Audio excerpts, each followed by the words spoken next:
का जो हमारा टॉपिक है वो बहुत ही इंटरेस्टिंग है। आज हम डिस्कस करेंगे mass spectroscopy. Mass spectroscopy discuss करने के लिए पहले हमें मास स्पेक्ट्रोमीटर की, फोटोमीटर की हम पहले एक बारी कंस्ट्रक्शन, वर्किंग डिटेल में समझेंगे। फिर हमें मास स्पेक्ट्रोस्कोपी के बारे में काफ़ी चीज़ों का पता चलेगा। अगर हम मास स्पेक्ट्रोस्कोपी की बात करते हैं तो किस प्रिंसिपल पर एक स्पेक्ट्रोफोटोमीटर जो काम करता है, ए मास spectrophotometer it generates multiple ions from the sample under investigation and then separates them according to their specific mass to charge ratio. जो सबसे इंपॉर्टेंट चीज है वो है mass to charge ratio and then records the relative abundance of each ion type and a mass spectrum of the molecule is produced. जो ये principal है, जब हम इसकी पूरी वर्किंग समझेंगे तब आपको ये प्रिंसिपल समझ में आएगा। लेकिन प्रिंसिपल में है क्या कि हमने जो सैंपल लिया है, जो हमारा सैंपल है जिसको हम इन्वेस्टिगेट कर रहे हैं, उस सैंपल को जब हम एक स्पेक्ट्रोमीटर में डालते हैं तो वो क्या करता है, उसकी आयंस प्रोड्यूस करेगा, आयंस जनरेट करेगा। वो जो आयंस है, उन आयंस को हमने उनको एक स्पेक्ट्रम की फॉर्म में हमें कंप्यूटर स्क्रीन पर स्पेक्ट्रोफोटोमीटर दिखाएगा, जिससे हम ग्राफ से ये समझ पाएंगे कि जो हमारा सैंपल हमने लिया था वो कौन कौन से एटम, मॉलिक्यूल और किन किन आयन से बना है। तो पहले हम एक बार इसकी वर्किंग डिस्कस कर लेते हैं।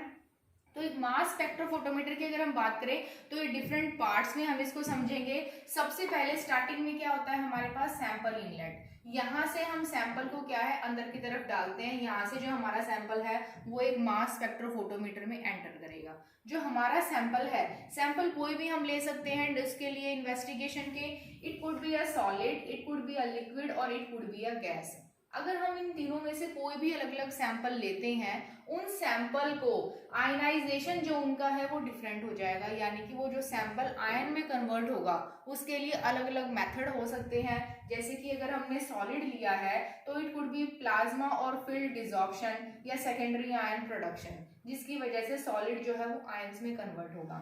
अगर हमारा सैंपल लिक्विड है तो माल्डी या इलेक्ट्रोस्प्रे। माल्डी क्या होता है, matrix associated laser desorption ionization. अगर हमारा सैंपल एक गैस है तो उसको आयन में कन्वर्ट करने के लिए जो मेथड है, it could be chemical, it could be photo ionization और it could be electron ionization. तो कोई भी जो हम सैंपल मास स्पेक्ट्रोस्कोपी में लेते हैं इन्वेस्टिगेशन में, उसमें आयनाइजेशन का कोई भी मेथड हो सकता है।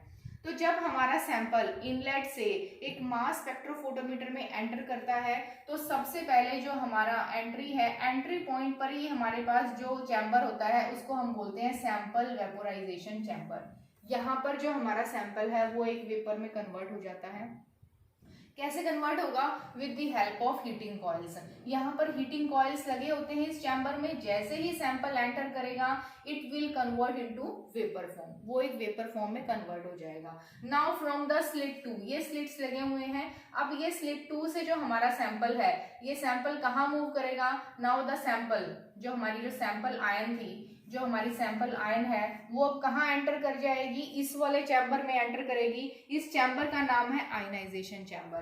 तो हमारा जो फर्स्ट चैम्बर था, चैम्बर 1 है, that is sample ionization chamber. जो हमारा चैम्बर 2 है that is ionization chamber.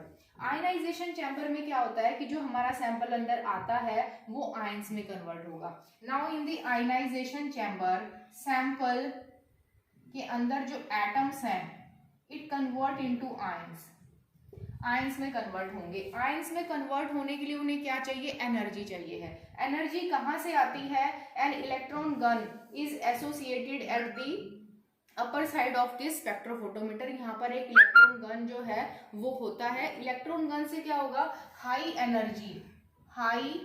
Energy electron beam produce करता है। ये जो इलेक्ट्रॉन गन है ये अप्रोक्सीमेटली 70 इलेक्ट्रोवोल्ट पर जो है वो इसकी कैपेसिटी होती है, इतनी एनर्जी होती है। और किसी भी एटम को आयन में कन्वर्ट होने के लिए अप्रोक्सीमेटली 10 इलेक्ट्रॉन वोल्ट के करीब उसको क्या चाहिए होता है, इलेक्ट्रिक पोटेंशियल चाहिए होता है, इलेक्ट्रिकल एनर्जी चाहिए होती है। तो इलेक्ट्रॉन गन जो है वो सफिशिएंट जो एनर्जी प्रोड्यूस करता है in the form of high energy electron beam. तो इस वाले चैम्बर में होता क्या है, हमारे पास जो सैंपल एटम हमने लिया है अब जो हमारा सैंपल एटम है, suppose this is a sample, ये हमारा क्या होता है, न्यूक्लियस होता है, इसके ये हमारे पास क्या होते हैं, वैलेंस शेल्स। जैसे ये है K, ये L और ये M, ये हमने पढ़े हैं कि कोई भी हमारे पास मॉलिक्यूल है KLM इस तरीके से है। यहाँ पर इसके पास 2 इलेक्ट्रॉन्स थे, देन 8 एंड देन 1 इलेक्ट्रॉन, इस तरीके से है। तो जो हमारे पास इलेक्ट्रॉन गन से इलेक्ट्रॉन आता है, ये जो इलेक्ट्रॉन है, जो इलेक्ट्रॉन गन से आया है, वो क्या करेगा, वो वैलेंस शेल वाले इस वाले इलेक्ट्रॉन को स्ट्राइक करेगा। जब ये इलेक्ट्रॉन इस वैलेंस शेल के इलेक्ट्रॉन को स्ट्राइक करेगा तो ये इलेक्ट्रॉन क्या होगा, एनर्जी गेन कर लेगा, और एनर्जी गेन करने की वजह से क्या हो जाएगा, ये शेल से बाहर निकलाएगा।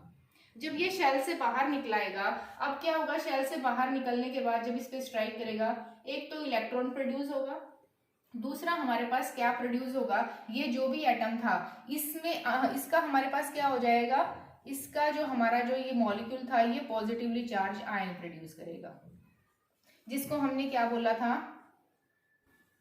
It is known as radical cation. ये पॉजिटिवली चार्ज आयन प्रोड्यूस करेगा क्योंकि इसमें से एक इलेक्ट्रॉन कम हो चुका है। हमारे पास कोई भी जो एटम होता है, एटम हमारा क्या होता है, एटम जो होता है वो न्यूट्रल होता है। न्यूट्रल का मतलब क्या है, number of electrons, number of electron is equal to number of protons.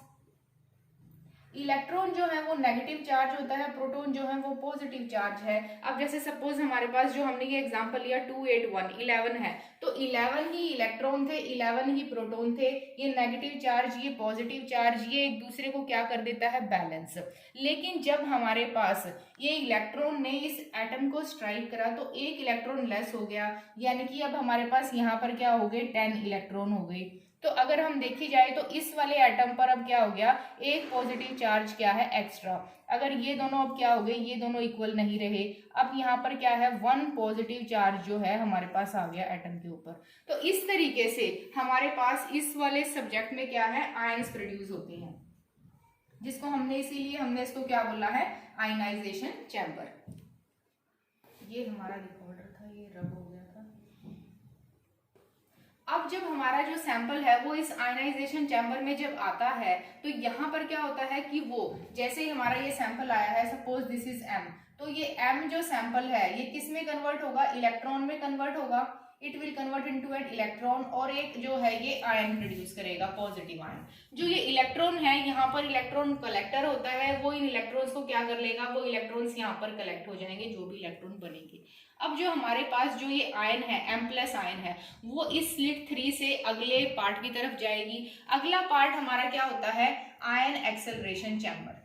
Ions जो हैं, जो हमारी आयन हुई हैं, उनको एक्सेलरेट करा जाता है। एक्सेलरेट का मतलब क्या है, उनकी स्पीड को इंक्रीज करा जाता है। स्पीड इंक्रीज करने का मतलब क्या है कि हमारे पास यहाँ पर हमने इलेक्ट्रोड्स लगाए हुए होते हैं। ये जो इलेक्ट्रोड है ये पॉजिटिव इलेक्ट्रोड होता है, पॉजिटिव पोटेंशियल पर है। ये दो इलेक्ट्रोड्स क्या होते हैं, नेगेटिव इलेक्ट्रोड पर होते हैं, सॉरी नेगेटिव इलेक्ट्रोड होते हैं। इसका जो इलेक्ट्रिक पोटेंशियल है वो क्या होता है, इस वाले इलेक्ट्रोड का लेस होता है, और इसका जो इलेक्ट्रिक पोटेंशियल है is very high as compared to this electrode. It is at high potential, high negative potential. और ये क्या होता है, लेस पोटेंशियल पर, इलेक्ट्रिक पोटेंशियल पर होता है। ये हमने आयन एक्सेलरेशन चैम्बर क्यों लगाया गया है, देखो जब कोई यहाँ से आयन आती है, जो भी आएगी पॉजिटिवली चार्ज आएगी। यहाँ पर तो पॉजिटिवली चार्ज है, ये पॉजिटिव इलेक्ट्रोड है, ये भी पॉजिटिव है, ये इनको क्या करेगा, रिपेल करेगा। उसके बाद ये मूव करेगा नेगेटिव की तरफ, क्योंकि इस पर पॉजिटिव चार्ज है। तो जैसे ही ये यहाँ से यहाँ एंटर करेगा पॉजिटिव चार्ज की तरफ, इसकी स्पीड क्या हो जाएगी, बढ़ जाएगी, ये इसको अपनी तरफ अट्रैक्ट करेगा। जैसे ही ये अट्रैक्ट होगा उसके बाद इसकी फर्दर स्पीड कैसे इंक्रीज होगी, क्योंकि अगला जो पोटेंशियल है, अगला जो इलेक्ट्रोड है वो और भी ज्यादा नेगेटिव पोटेंशियल पर है, वो इसको और भी ज्यादा क्या करेगा, इसकी स्पीड को बढ़ा देगा। हमने स्पीड इसलिए बढ़ाई है क्योंकि जो इलेक्ट्रॉन जो हमारे कैटायंस हैं, जो पॉजिटिवली चार्ज आयंस हैं, वो डिटेक्टर पर क्या है, एक स्पीड पर फॉल करे, उनकी स्पीड जो है वो वेरी ना हो, इसलिए हमने यहाँ पर नेगेटिव पोटेंशियल अप्लाई किया है, ताकि जो पॉजिटिव आयन है वो पीछे से क्या हो, अट्रैक्ट हो, नेगेटिव की तरफ आए। अब ये यहाँ पर स्लिट 4 से कहाँ एंटर कर जाएंगे, इस चैम्बर पर। इस चैम्बर को हमने बोला है मास एनालाइजर चैम्बर। मास एनालाइजर चैम्बर में क्या होता है, हमारे दोनों तरफ मैग्नेट्स होते हैं। ये बड़े बड़े जो मैग्नेट्स हैं ये क्या प्रोड्यूस करेंगे, magnetic field. They will produce magnetic field. अब जो ये मैग्नेटिक फील्ड प्रोड्यूस होगी, इस मैग्नेटिक फील्ड की वजह से क्या होगा कि जो भी हमारा यहाँ से जो हमारा मॉलिक्यूल आया, सॉरी जो हमारी आयंस आई हैं जो कि M+ आई हैं, अब देखो जो हमारे आते हैं उनका साइज बड़ा हो सकता है, they could be of this size, उनके साइज जो है वो कम ज्यादा हो सकते हैं।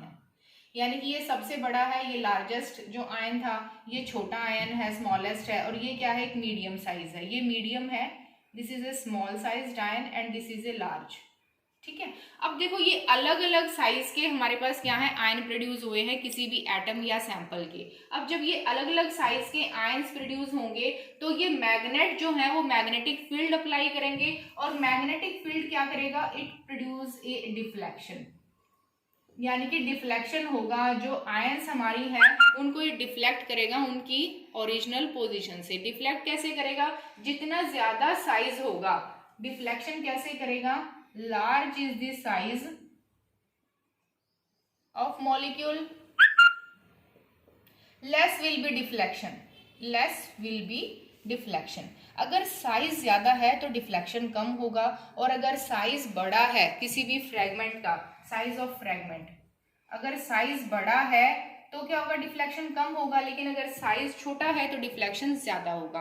अब अलग अलग डिफ्लेक्शन की वजह से वो जो है क्या होगा, डिटेक्टर के ऊपर एक एंगुलर पोजीशन पर, जब एक यहाँ से जब इलेक्ट्रिक फील्ड से जब कोई चीज आ रही होती है, अगर यहाँ पर कोई मैग्नेटिक फील्ड है, अगर कोई मैग्नेटिक फील्ड में कोई जो है चार्ज्ड आयन एंटर करती है, when A charged ion enter into a magnetic field, तो क्या होता है कि मैग्नेटिक फील्ड जो है उस आयन के ऊपर एक सेंट्रीपिटल फोर्स अप्लाई करता है, it applies a centripetal force.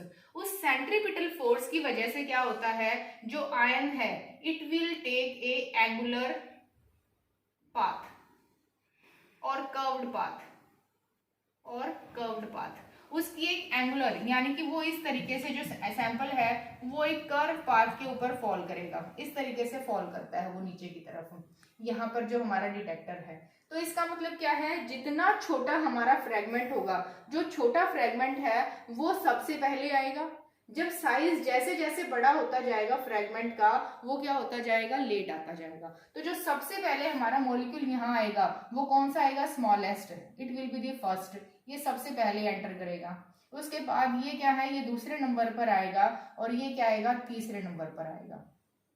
इस तरीके से जो हमारा डिटेक्टर है उसके अंदर क्या होगा, कोई अलग तरीके की जो डिटेक्शन में है वो इंटरप्रिटेशन वो गलत ना हो, इसीलिए पहले जो मॉलिक्यूल्स आएंगे वो एक साइज के होंगे, उसके बाद अलग साइज के, उसके बाद अलग साइज के। अब ये जो हमारा डिटेक्टर होता है, ये पीएमटी का मतलब क्या है, photo multiplier tube, photo multiplier tube एक डिटेक्टर है। अब वो क्या करेगा, वो डिटेक्ट करेगा कि कब जो हमारा जो है फ्रेगमेंट वो इसके अंदर आया है, उसके बाद हम इसको एम्पलीफिकेशन कर सकते हैं सिग्नल को, और सिग्नल को एम्पलीफाई करने के बाद ये कंप्यूटर स्क्रीन पर हमारे को क्या प्रोड्यूस कर देगा, रिकॉर्डर जो है वो एक मास स्पेक्ट्रम प्रोड्यूस करेगा। एक क्या प्रोड्यूस करेगा, मास स्पेक्ट्रम। इस तरीके का ग्राफ आता है जिसको हम मास स्पेक्ट्रम बोलते हैं, this is a mass spectrum. Mass spectrum में यहाँ हमारे पास क्या होता है, m/z रेशो, जिसको हम बोलते हैं मास टू चार्ज रेशो, और यहाँ पर हमारे पास क्या होता है,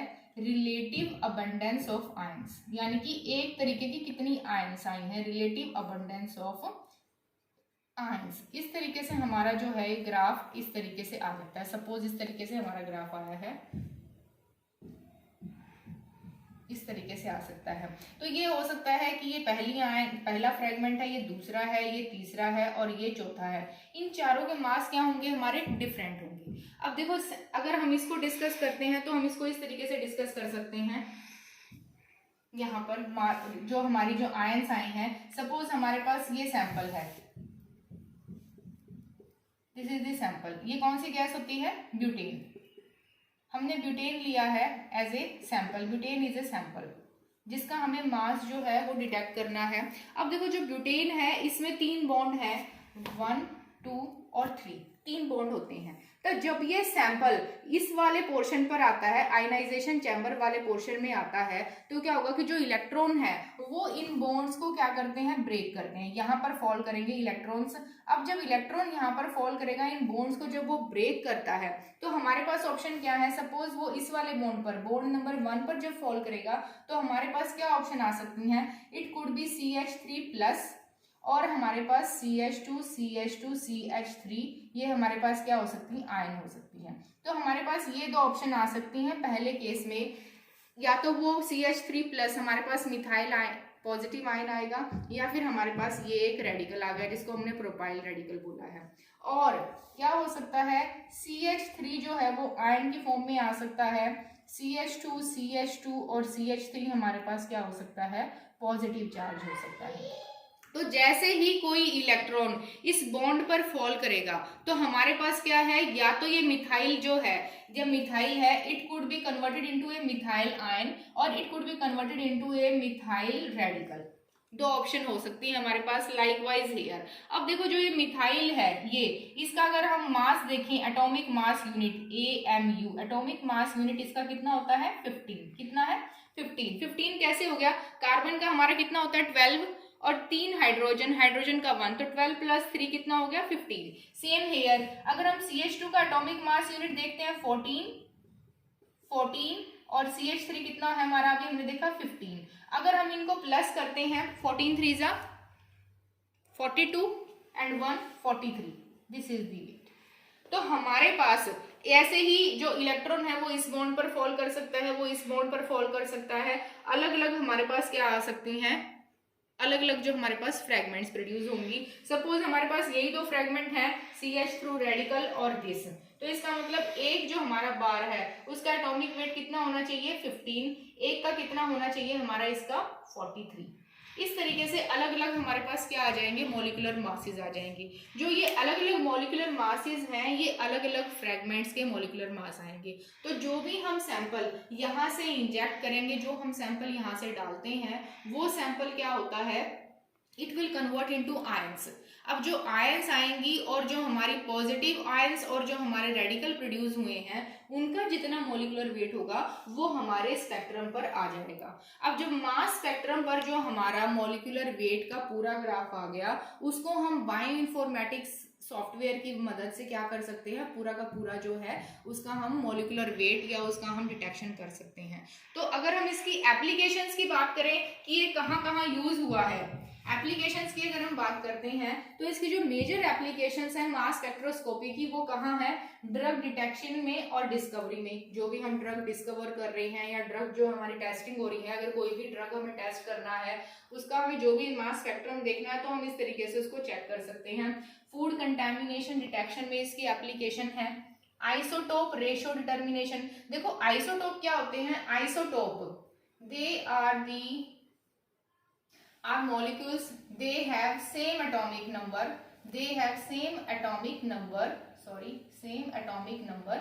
but different mass, उनका मास डिफरेंट होता है। दिस इज C12 और C14। जैसे कार्बन के हमारे पास 3 होते हैं, 12 13 14 मेजर। चलो हमने दो आइसोटोप लिए हैं, 12 और 14। इसका मतलब क्या है, इस वाले कार्बन का जो मास होता है वो कितना रहेगा, 12, और इसका कितना मास है, 14। ऐसे ही ऑक्सीजन जो हमारा वो क्या है, 16 और 18 अलग अलग फॉर्म में है। तो हमें कौन सा रेडियो आइसोटोप है अगर ये डिटेक्ट करना है, तो भी हम मास स्पेक्ट्रम की मदद से कर सकते हैं। और इसके अलावा हमारा क्या है, इसकी एप्लीकेशन कहाँ है, प्रोटियोमिक्स में। अगर हमारे पास कोई अननोन प्रोटीन है और उस प्रोटीन का हमें स्ट्रक्चर जानना है कि वो किन किन एटम से, किन किन मॉलिक्यूल से बना है, तो हम उसको कैसे इस सैंपल में डालेंगे, इंजेक्ट करेंगे मास स्पेक्ट्रोफोटोमीटर में, मास स्पेक्ट्रम हमारे पास आ जाएगा। जो मास स्पेक्ट्रम हमारे पास आएगा उसमें जो ग्राफ आएंगी, वैल्यूज आएंगी, उनसे हम ये पता लगा पाएंगे इनमें कौन कौन से एटम है, वो कार्बन हाइड्रोजन ऑक्सीजन किन किन से मिलकर बना। तो स्टूडेंट्स ये बहुत ही इंटरेस्टिंग टॉपिक है। अगर आप इसको एक बार ध्यान से करते हो तो ये जो फिजिक्स की यही एक ब्यूटी है कि आप इसको अगर एक बार समझ लेते हो तो फिर ये कहीं नहीं जाने वाला है। तो होप आपको ये वीडियो समझ में आया होगा। इसके रिलेटेड कोई भी अगर क्यूरिंग है तो आप कमेंट बॉक्स में डालकर पूछ सकते हैं। Thank you very much.